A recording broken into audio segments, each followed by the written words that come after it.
Hello friends, welcome back to our channel S G Gupta. दोस्तों, जिस तरह से closing of a financial year important है कि सारे ट्रांजैक्शन जब भी क्लोजिंग के हैं वो बुक किए जाए। उसी तरह से opening of a new financial year भी इंपॉर्टेंट है, क्योंकि ओपनिंग में अगर आपको नहीं पता है कि ड्यूरिंग द ईयर या eight the start of the year आपको क्या कंप्लाइंसेस करने हैं, तो हो सकता है आगे चल के इन्हीं नॉन कंप्लाइंस के लिए आपको भारी पेनल्टी भरनी पड़े या फिर लेट फीस भरनी पड़े। तो आज हमारे वीडियो में हम ऐसे 11 चीजें डिस्कस करने वाले हैं from GST and income tax perspective, जो एज अ टैक्स पेयर या एज अ नॉर्मल बिजनेसमैन या सैलरीड एम्प्लॉय आपको ध्यान रखना है जब आप न्यू ईयर यानी कि न्यू फाइनेंशियल ईयर अपना स्टार्ट कर रहे हैं। दोस्तों, वीडियो में एंड तक बने रहिएगा ताकि आपको पता रहे कि आपको कौन सी 11 चीजें करनी है।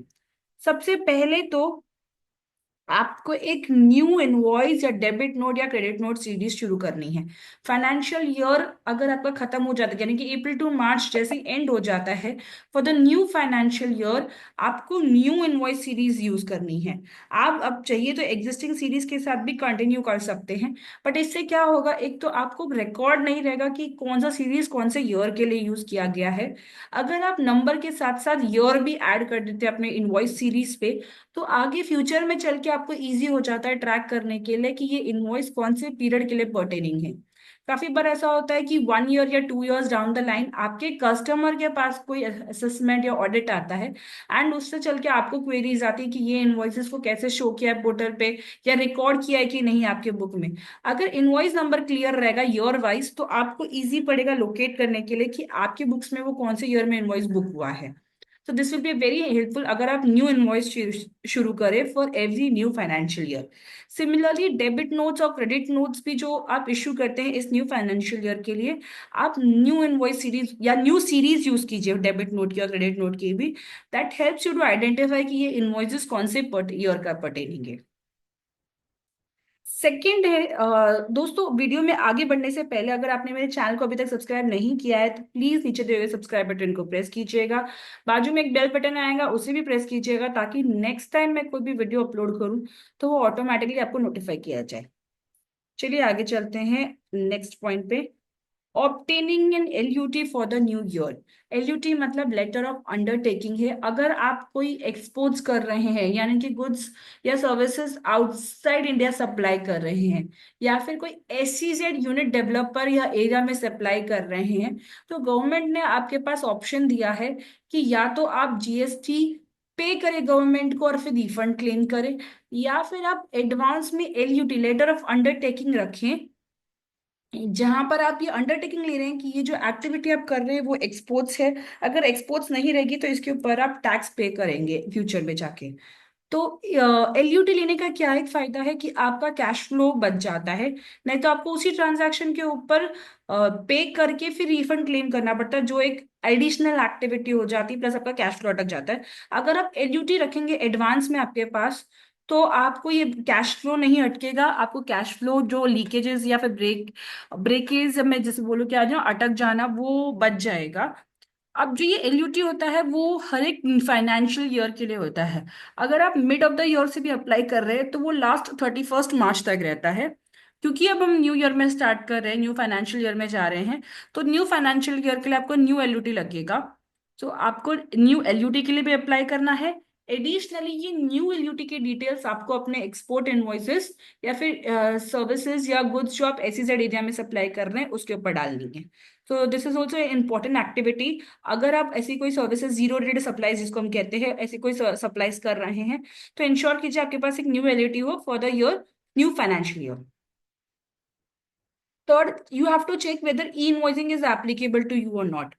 Eight present 5 CR is the limit. तो आपको जो ये लिमिट जब चेक करनी है, आपको आपके सारे previous years right from when GST is implemented, that is from 2017-18, June 2017, sorry July 2017, तब से लेके अब तक आपका टर्नओवर किसी भी साल में 5 CR के ऊपर गया है क्या? अगर हाँ गया है, तो आपको करंट ईयर से ई इनवॉइसिंग एप्लीकेबल हो जाएगा। काफी सारे क्वेश्चंस मुझे आए थे कि पिछले साल में हमारा टर्नओवर 5 CR के ऊपर चल रहा गया था, बट ई इनवॉइसिंग का टैब हमारे लिए ओपन नहीं हो रहा है। So let me tell you, ये करंट ईयर का डिटेल्स नहीं कैप्चर करता, ये प्रीवियस ईयर का कैप्चर करता है। तो अगर प्रीवियस ईयर में आप अगर 5 CR में ऊपर क्रॉस कर चुके हैं, so congratulations, now new compliance is more applicable to you. From the new financial year e invoicing tab आपके लिए ओपन हो जाएगा। आपको एक अकाउंट क्रिएट करना है अपना ई इनवॉइसिंग पोर्टल पे, एंड ई इनवॉइसेस भी रेज करने हैं as and when you raise the normal invoices. Also additionally from 1 April there is a time cap given जब आपको ई इनवॉइसिंग रेज करना है। सो अगर आपका टर्नओवर 10 CR के ऊपर कभी भी है in any of the previous financial year जब से जीएसटी एप्लीकेबल है, तो फ्रॉम 1 अप्रैल आपको जो भी ई इनवॉइसिंग रेज करना है वो with in 30 days of the original invoice, जब जिसके लिए आप ई इनवॉइस रेज कर रहे हैं या जिसके लिए आप क्रेडिट नोट या डेबिट नोट रेज कर रहे हैं, आपको उसके 30 डेज के अंदर ई इनवॉइस रेज कर देना है।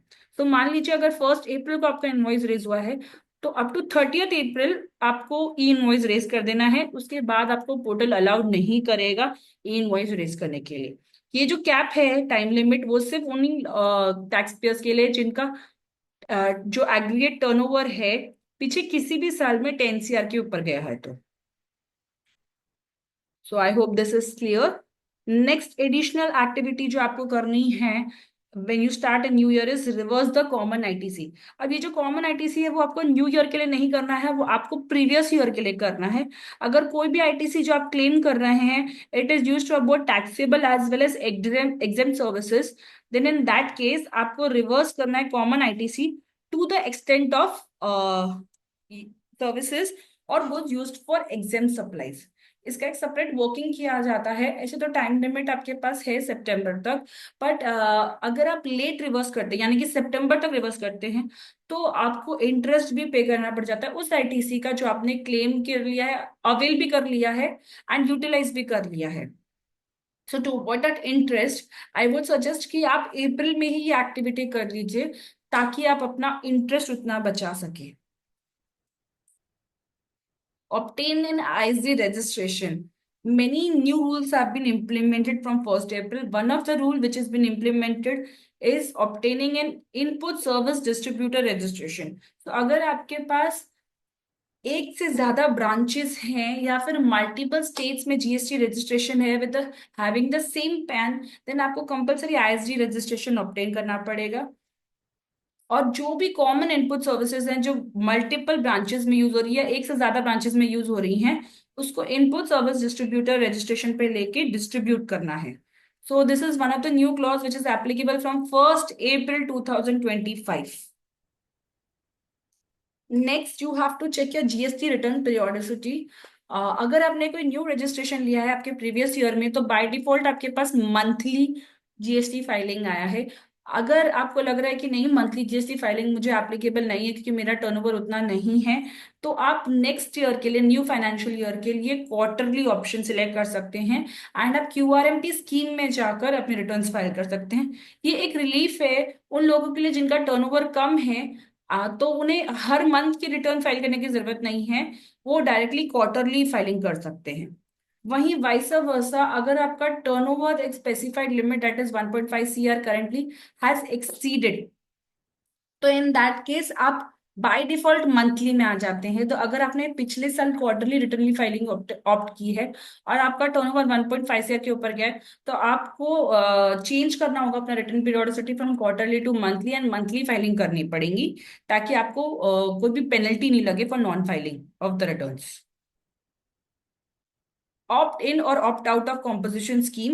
अगर आप कॉम्पोजिशन स्कीम में ऑप्ट इन या आउट आउट करना चाहते हैं तो ये एक बहुत अच्छा टाइम पीरियड है जहां पर आप 1 अप्रैल से ही एक्टिविटी कर रहे हैं एंड फर्स्ट पूरे साल के लिए या तो आप कॉम्पोजिशन स्कीम में है या नहीं है।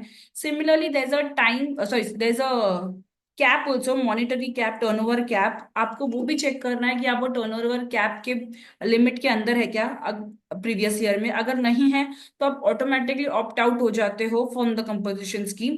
सो आपको वो भी चेक करना है कि अब नए साल में आप कंपोजिशन स्कीम में इन हो या आउट हो एंड अकॉर्डिंगली अपने रिटर्न्स फाइल करने हैं। Declaration of GTA on reverse charge और फॉरवर्ड चार्ज। जीटीए यानी कि goods transport agency has an option of paying taxes and collect that is they will be charging the tax on the invoice, collecting it from their customer and paying it to the government, which is forward charge. Alternatively ये हटा भी सकते हैं ये additional activity and वो एक declaration दे सकते हैं कि वो अपनी जो सर्विसेज है वो रिवर्स चार्ज पे रखना चाहते हैं। सो यहाँ पर आपको क्या करना है, आपको अपने जीटीए से डिक्लेरेशन लेना है कि वो रिवर्स चार्ज ऑप्ट कर रहा है या फॉरवर्ड चार्ज। अगर फॉरवर्ड चार्ज ऑप्ट कर रहा है तो वो अपने बिल पे लगा के देगा, एंड आपको उस पर रिवर्स चार्ज पे करने की जरूरत नहीं है। वहीं अगर वो नहीं दे रहा है तो आपको रिवर्स चार्ज पे करना है। सिमिलरली जीटीए को भी कॉल लेना है कि during the entire financial year वो रिवर्स चार्ज ऑप्ट करेगा या फॉरवर्ड चार्ज। अगर वो फॉरवर्ड चार्ज ऑप्ट करना चाहता है तो उसे स्टार्ट ऑफ द ईयर पे एक डिक्लेरेशन फाइल करना होगा जीएसटी पोर्टल पे, जहां वो बोल रहा है कि वो फॉरवर्ड चार्ज पे अपना टैक्स लायबिलिटी पे करना चाहता है। Now we'll go towards the income tax perspective. ये सब था जीएसटी पर्सपेक्टिव से। As an income tax perspective you have to see which regime do you want to opt for. जैसे कि आपको पता है न्यू टैक्स रेजिम में up to 12 lakhs now for financial year 25-26 there is no tax liability if you go under the new regime. Similarly old regime के अपने perks हैं, जैसे कि डिडक्शन मिलता है हाउसिंग लोन का, इंटरेस्ट ऑन हाउसिंग लोन का डिडक्शन मिलता है, एनी टैक्स सेविंग इन्वेस्टमेंट्स का डिडक्शन मिलता है। तो आपको स्टार्ट ऑफ द ईयर में ही देखना है कि आप कौन से रेजिम में जाना प्रेफर करेंगे, ओल्ड रेजिम या न्यू रेजिम। बाय डिफॉल्ट आपका न्यू रेजिम होता है। However if you want to opt for old regime, considering कि भाई जितने डिडक्शन है उस वजह से मेरा टोटल वैल्यू कम हो जाएगा, टैक्सेबल वैल्यू, और मुझे टैक्स कम पे करना पड़ेगा, then you have to start investing from the start of the year. क्योंकि बहुत से ऐसे स्कीम्स है जो टैक्स सेविंग इन्वेस्टमेंट्स है, जैसे कि पीपीएफ, उनमें अगर आप स्टार्ट ऑफ द ईयर से करेंगे तो आपके लिए अच्छा रहेगा कि आप स्टार्ट ऑफ द ईयर से ही उसमें धीरे धीरे करके इन्वेस्ट कर रहे हैं। आप अपना कैश फ्लो मैनेज कर पाएंगे इन्वेस्ट करने के लिए अच्छे से, एंड इंटरेस्ट भी ऑन कर पाएंगे उन दिन टैक्स सेविंग इन्वेस्टमेंट से। अगर आप एंड ऑफ द ईयर पे करते हैं तो आप पे एक हैवी बर्डन आ जाता है एंड ऑफ द ईयर पे कि आपको इन्वेस्टमेंट्स करने हैं। सिमिलरली आप इंटरेस्ट मिस आउट कर देते हैं जो आप ड्यूरिंग द ईयर करके कर सकते हैं।